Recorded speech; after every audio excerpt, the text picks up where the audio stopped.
Uzbekistan വരെ പഠിക്കാൻ വിട്ട ഒരു കുഞ്ഞ് ഒരു സൈക്കോയുടെ കൈകളാൽ കൊല്ലപ്പെട്ടു. ആ കുഞ്ഞ് മരിച്ചതിൽ നമുക്കൊക്കെ ദുഃഖവും വേദനയുണ്ട്.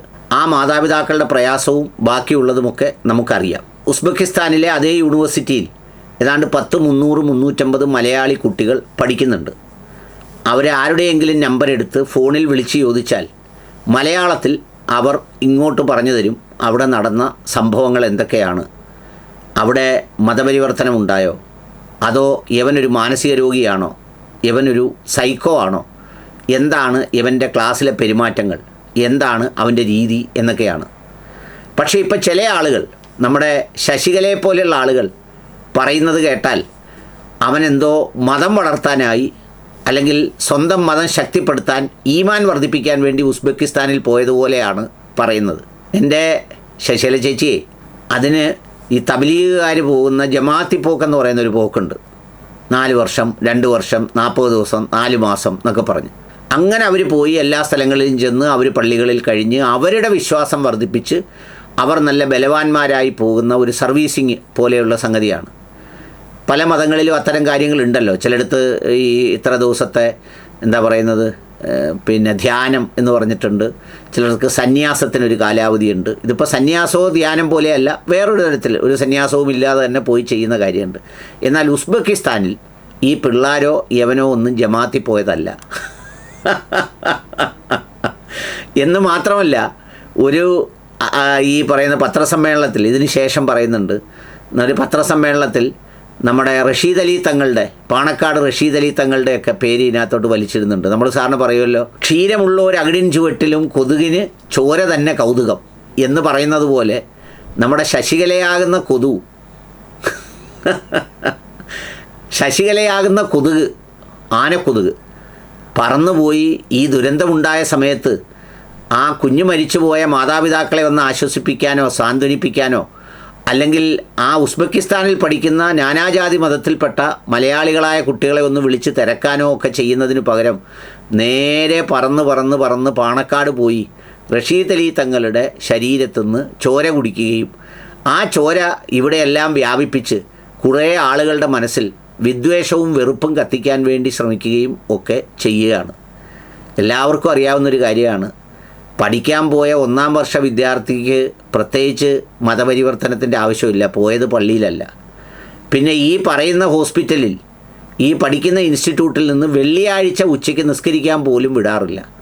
അങ്ങനെ പോലും വിടാത്ത ഒരു പള്ളിക്കൂടമാണ് എന്താ പേര് പറഞ്ഞ Abu Ali Ibn Sina Bukhara State Medical Institute Uzbekistan എന്ന് പറയുന്നത്. ആ സ്ഥാപനത്തെക്കുറിച്ച് നിങ്ങൾ ഗൂഗിൾ ചെയ്താലും ജെമിനിയോട് ചോദിച്ചാലും എല്ലാം അതിൻ്റെ ചരിത്രവും കഥയും ഒക്കെ പറയും. ഇനി നമുക്ക് പത്രസമ്മേളനം കേൾക്കാം. കാണിക്കുമ്പോൾ നിങ്ങൾക്ക് ഗുണം കിട്ടിക്കോളണം എന്നില്ല. ഇത് ലോകോത്തര സർവകലാശാലകളിൽ ഇസ്ലാമിക അന്തരീക്ഷത്തിൽ MBBS പഠിക്കാം. അതിൽ 1-ാമത്തെ പരസ്യം Ibn Sina Bukhara State Medical Institute Uzbekistan. ഈ പരസ്യം കൊടുത്തിരിക്കുന്നത് ചെയർമാൻ ILM എന്ന് പറഞ്ഞാൽ ഇനീഷ്യേറ്റീവ് ലേണിംഗ് മെഡിസിൻ എന്നുള്ളതാണ് ആ സംഘടനയുടെ പേര്. അതിന്റെ ചെയർമാൻ പാണക്കാട് സയ്യിദ് റഷീദ് അലി ശിഹാബ് തങ്ങൾ. ഈ സ്ഥാപനത്തിന്റെ ഒരു ഏജന്റാണ് അദ്ദേഹം.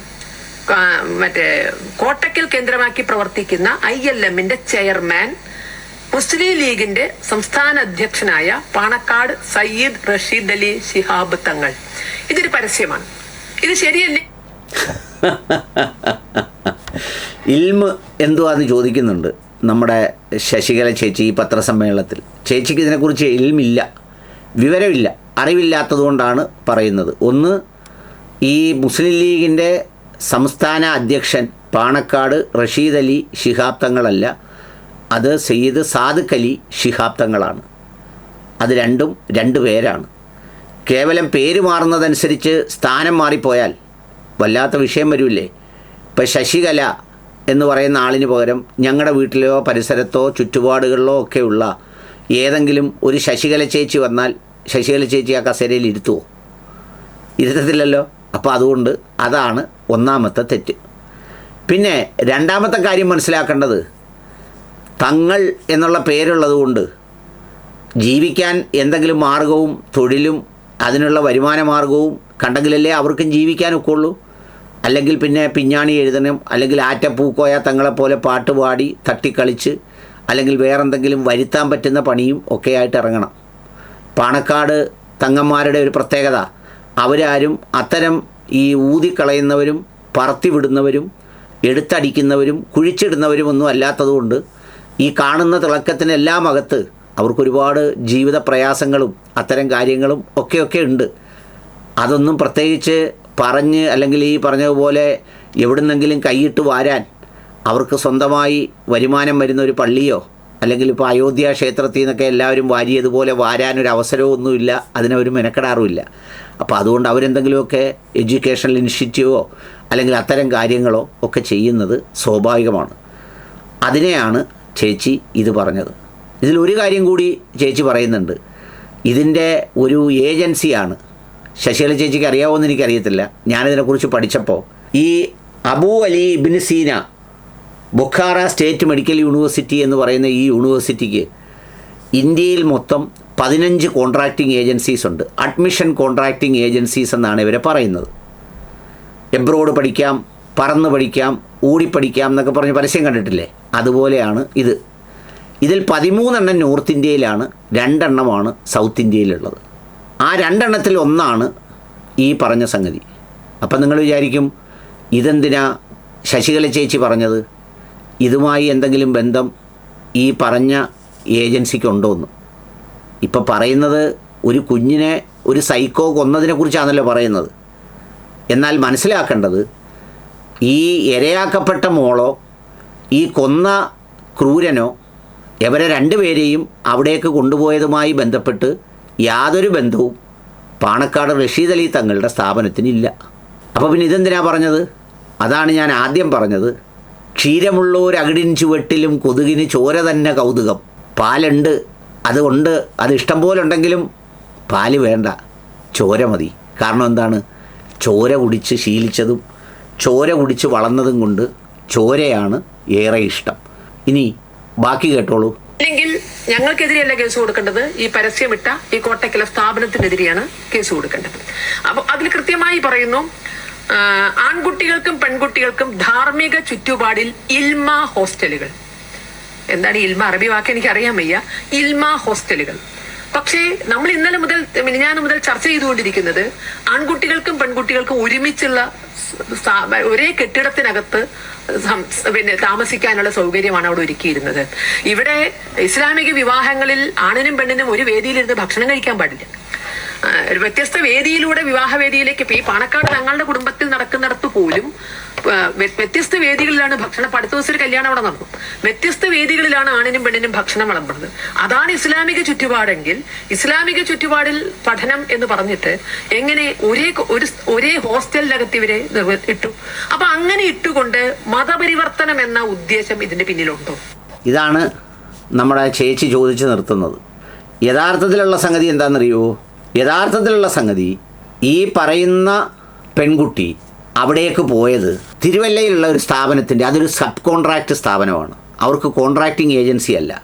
അവർ ആന്ധ്രാപ്രദേശിലുള്ള BJP നേതാവ് രാജും അദ്ദേഹത്തിൻ്റെ ഭാര്യ ദിവ്യ രാജും ചേർന്ന് നടത്തുന്ന നിയോ ഏജൻസീസ് എന്ന് പറയുന്നൊരു ഏജൻസിയിലൂടെയാണ് ഈ മോളെ അവിടെ റിക്രൂട്ട് ചെയ്യുന്നത്, അഡ്മിഷൻ എടുക്കുന്നത്. ഈ മലപ്പുറംകാരനായ പയ്യൻ അവിടെ അഡ്മിഷൻ എടുക്കുന്നത് ഗുരുകുൽ എന്ന് പറയുന്ന വേറൊരു റിക്രൂട്ട്മെൻറ്റ് ഏജൻസിയിലൂടെയാണ്. ഈ ഇൽമുമായും റഷീദ് അലി ശിഹാബ് തങ്ങളുമായും ഈ അഡ്മിഷൻ എടുത്ത കുട്ടികൾക്കോ ഈ ഇരയാക്കപ്പെട്ട മകൾക്കോ ഈ കൊന്ന സൈക്കോയ്ക്കോ യാതൊരു ബന്ധവുമില്ല. മനസ്സിലായില്ലേ പറഞ്ഞേ? ഇനി ബാക്കി കേട്ടോളൂ. വ്യത്യസ്ത വേദികളിലാണ് ആണിനും പെണ്ണിനും ഭക്ഷണം വിളമ്പുന്നത്. അതാണ് ഇസ്ലാമിക ചുറ്റുപാടെങ്കിൽ ഇസ്ലാമിക ചുറ്റുപാടിൽ പഠനം എന്ന് പറഞ്ഞു. ചേച്ചി, തങ്ങളുടെ ഏജൻസി വഴി റിക്രൂട്ട് ചെയ്ത് ഉസ്ബെക്കിസ്ഥാനി വിടുന്നതുകൊണ്ട് സ്വർഗത്തിലേക്കുള്ള വാതിലെന്നും പറഞ്ഞൊന്നും അല്ലല്ലോ കൊണ്ടുപോകുന്നത്. അവിടെ ചെന്ന് അവിടെ ഏത് സാഹചര്യത്തിൽ ജീവിക്കണമെന്ന് അവരാണ് തീരുമാനിക്കുന്നത്. പിന്നെ ശശികല ചേച്ചി ഇതിനകത്ത് പറയുന്ന വേറൊരു കാര്യമുണ്ടല്ലോ, അതായത് അവരുടെ കല്യാണത്തിന് ആണുങ്ങളെയും പെണ്ണുങ്ങളെയും സെപ്പറേറ്റ്, അതൊക്കെ അവരവരുടെ ഇഷ്ടമല്ലേ. പണ്ടത്തെ കാലത്ത് മുലക്കച്ച കെട്ടിക്കൊണ്ട് ആ മാറ് മാത്രം മറച്ചുകൊണ്ട് വസ്ത്രം ധരിച്ചുകൊണ്ട് നടക്കുമ്പം മൊത്തം മൂടിക്കൊണ്ട് നടക്കുന്നവരുണ്ട്, അല്പം ഇട്ടുകൊണ്ട് നടക്കുന്നവരുണ്ട്. ഇനി അവരുടെ ഇഷ്ടത്തിനനുസരിച്ച് ഇഷ്ടമുള്ള ഭാഗങ്ങൾ തുറന്നിട്ടുകൊണ്ട് നടക്കുന്നവരുണ്ട്. അതൊക്കെ അവരവരുടെ സ്വാതന്ത്ര്യം. അതിനെന്തിനാണ് ചേച്ചി വിഷമിക്കുന്നത്? അവിടുത്തെ കല്യാണത്തിന് ആണും പെണ്ണൂടെ ഒരുമിച്ചിരുന്ന് ആഹാരം കഴിച്ചാൽ ചേച്ചിയുടെ വിഷമം തീരുമോ? അതാണോ അവരോടുള്ള ഏറ്റവും വലിയ കെറു? അവരൊരുമിച്ചിരുത്താത്തത് കൊണ്ടാണോ? അവരുടെ കല്യാണത്തിന് ഈ ആണുങ്ങൾ മാത്രം ഉള്ളിടത്ത് എത്രയോ BJP നേതാക്കൾ വന്ന് പങ്കെടുത്തിട്ട് പോയി ഈ പറഞ്ഞ കല്യാണത്തിന്. അവർക്ക് ആർക്കും അവിടെ ഒരു പരിഭവവും ഇല്ല. എന്തേ പെണ്ണുങ്ങളെയും കൂടെ ഞങ്ങളുടെ കൂടെ ഇരുത്തി ഉണ്ണാൻ അനുവദിക്കാത്തതെന്ന്? ഒരു കാര്യമില്ല. ഇനി ബാക്കിയും കൂടെ കേട്ടോളൂ. എങ്ങനെ ഒരേ ഹോസ്റ്റലിനകത്ത് ഇവരെ ഇട്ടു? അപ്പൊ അങ്ങനെ ഇട്ടുകൊണ്ട് മതപരിവർത്തനം എന്ന ഉദ്ദേശം ഇതിന്റെ പിന്നിലുണ്ടോ? ഈ കുട്ടി ഒരിക്കലും ഈ ഏജൻസിയുടെ കൂടിയല്ല പോയത്. ഈ മരിച്ച സാവരിയ ആ കുട്ടി ഈ പരസ്യം കണ്ടിട്ടുണ്ടാവില്ല. ആ രക്ഷിതാക്കൾ ഒരിക്കലും ഇത് ഇസ്ലാമിക അന്തരീക്ഷമെന്ന് മനസ്സിലാക്കിയിട്ടില്ല. അവരെ കൊണ്ടുപോയത് തിരുവല്ല ഏജൻസിയാ. തിരുവല്ല ഏജൻസിയുടെ പേര് ഞങ്ങൾക്ക് കിട്ടി. അവിടെ ഈ ഇബ്നു സീന ഇല്ല ആ സ്ഥാപനത്തിന്. 2 സ്ഥാപനം ഒന്ന് കേട്ടോ. അവര് കൊടുത്തിരിക്കുന്ന പരസ്യത്തിലും അല്ലെങ്കിൽ അവര് കൊടുത്തിരിക്കുന്ന രേഖകളിലും ഇബ്നു സീന എന്നുള്ള പേര് മാറ്റിക്കൊണ്ട് അവിടെ അത് കേട്ടോളൂ. അവര് ഈ കൊടുത്തത് ഗുരുകുൽ എന്ന് പറയുന്ന ഏജൻസിയുടെ ഒരു പരസ്യം കാണാം. അവർ പോയത് അതിലൂടെയാണ്. പിന്നെ അതിൻ്റെ മുകളിൽ കണ്ടോ, നിങ്ങൾ ഈ കാണുന്നില്ലേ, ഗുരുകുൽ ഏജൻസിയുടെ ഈദ് മുബാറക്, ഈദുൽ അൽഹ ആശംസകൾ നേർന്നിരിക്കുന്ന ഡോക്ടർ ഭൂപേന്ദ്ര അർമാൻ ചൗരസ്യ. എന്താ അതിൽ പറഞ്ഞേക്കുന്നതെന്ന് കേട്ടോളൂ.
അപ്പോൾ ഇതിലവർ പറയുന്നത് അബൂ അലി ഇബ്നു സീന എന്ന് പറയുന്നില്ലെന്നാണ് പറഞ്ഞത്.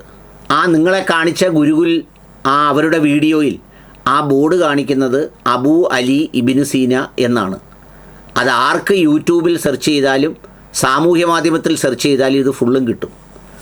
ഈ സ്വന്തം മക്കളെ ഇത്രയും ദൂരെ പഠിപ്പിക്കാൻ ഈ കാശ് കൊടുത്ത് വിടുന്നവരാരും ഉണ്ണാക്കന്മാരൊന്നും അല്ലല്ലോ. അവരിതൊക്കെ പരിശോധിക്കില്ലേ? ഈ സ്ഥാപനത്തിൻ്റെ പേരെന്താ, അവിടെ വല്ലവരും പഠിക്കുന്നുണ്ടോ, എന്തിനാണ് പഠിക്കുന്നത്, എങ്ങനെയാണ് അവിടെ അന്തരീക്ഷം, അത് അവരുടെ ഉത്തരവാദിത്തമല്ലേ. അപ്പോൾ അതുവല്ലോ ഇപ്പോൾ പറയേണ്ട കാര്യമുണ്ടോ? അപ്പോൾ ഇതിനകത്ത് ഇങ്ങനെ ഒരു കാര്യത്തെ കയറ്റി വിടുക. പിന്നെ ശശികല ചേച്ചി മനസ്സിലാക്കേണ്ടത്, നിങ്ങൾ നടന്ന് ഈ മതം മതം മതം മതം പറഞ്ഞ് കച്ചവടക്കാരുടെ പണി എന്താണെന്നറിയാവും. ഇപ്പം ഒരേ സ്ഥലത്ത് നിന്ന് ഗുരുവായൂർ പപ്പടം, അതുപോലെ തന്നെ ചന്ദ്രിക പപ്പടം, പിന്നെ അൽഫോൺസ പപ്പടം, ഇത് 3 ഒരേ സ്ഥലത്തു നിന്നാണ് ഉണ്ടാക്കുന്നത്. ഇത് പല കവറിൽ പാക്ക് ചെയ്യുമ്പോൾ ഈ പപ്പടം പാക്ക് ചെയ്യുന്നവനുണ്ടല്ലോ, നിങ്ങളെപ്പോലുള്ളവരെ ശപിക്കും. എന്താണെന്നറിയാമോ? ഇതൊന്നും നോക്കാതെ മനുഷ്യൻ കഴിച്ചുകൊണ്ടിരുന്നതിന് ഇപ്പോൾ ഒരേ സ്ഥലത്ത് ഒരേ മനുഷ്യർ ഒരുപോലെ ഉണ്ടാക്കി കവറിലിട്ടങ്ങട് തിന്നുക. ഗുരുവായൂർ പപ്പടം എന്ന് പറഞ്ഞ് കുറച്ച് പേര് ചന്ദ്രിക പപ്പടം, കുറച്ച് പേര് അൽഫോൺസ പപ്പടം. ഞങ്ങളെപ്പോലുള്ളവരൊക്കെ തിന്നുന്നത് പപ്പടം എന്ന് പറഞ്ഞതുപോലെ അവിടെ യഥാർത്ഥ ബോർഡ് ഇത് തന്നെയാണ്. എന്നാൽ ഇങ്ങനെ പ്രചരിപ്പിക്കുകയാണ്. പിന്നെ സത്യം എന്താണ്? അത് ഇതുപോലൊരു യൂണിവേഴ്സിറ്റിയാണ്. അവിടെ ഒരുപാട് വിദ്യാർത്ഥികൾ പഠിക്കുന്നുണ്ട്.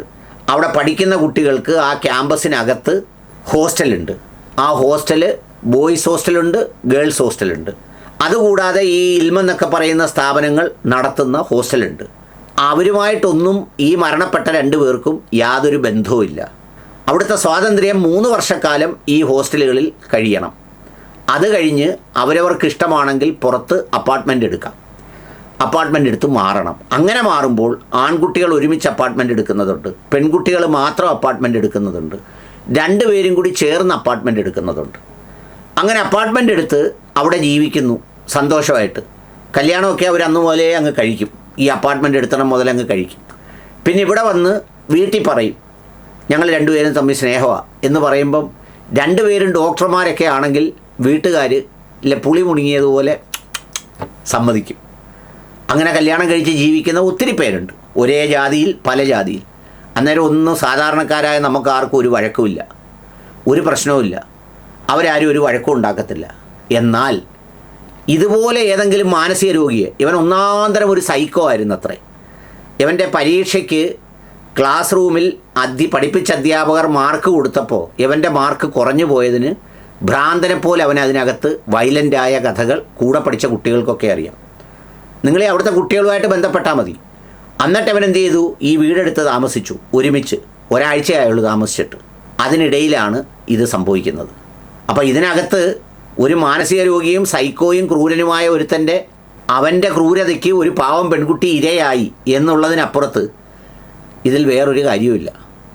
അതിനെയാണ് ഈ പറഞ്ഞ ഇതുമായിട്ടൊരു ബന്ധവും ഇല്ലാത്ത റഷീദ് അലി തങ്ങളെയും ഇൽമിനെയും ഒക്കെ ഇതിലേക്ക് കൊണ്ടുവന്ന് ഇത് BJP നേതാവായ ആന്ധ്രയിലെ ഒരാളിൻ്റെ ഏജൻസിയിലൂടെയാണ് പോയതെന്ന് മറച്ചുവെച്ച്, പിന്നെ ഗുരുകുൽ എന്ന് പറയുന്ന വേറെ ഏജൻസിയിലൂടെയാണ് ഈ സൈക്കോ ആയ ഇവൻ പോയതെന്ന് മറച്ചുവെച്ച് നേരെ കൊണ്ടുവന്ന് ശശികല ഇതിൽ കെട്ടിയിരിക്കുന്നത്. അല്ലെങ്കിൽ ചില മനുഷ്യരെ കണ്ടിട്ടില്ലേ നമ്മൾ, അവർക്ക് നല്ലതുപോലെ ഒരിലയിട്ട് ആഹാരം കൊടുത്താൽ അവരത് കഴിക്കില്ല. പകരം ഒരു സവിശേഷമായ മാനസികാവസ്ഥയിൽ പോയി കളയുന്ന വേസ്റ്റ് അതെടുത്ത് കഴിക്കുന്നവരുണ്ട്. അവരെ നമ്മൾ അകത്തേക്ക് വിളിച്ചാൽ അവർ കഴിക്കാൻ വരില്ല. അങ്ങനെയും കുറേ മനുഷ്യർ ഈ സമൂഹത്തിലുണ്ട് എന്ന് വിചാരിച്ചാൽ മതി. അത്രയേ ഉള്ളൂ.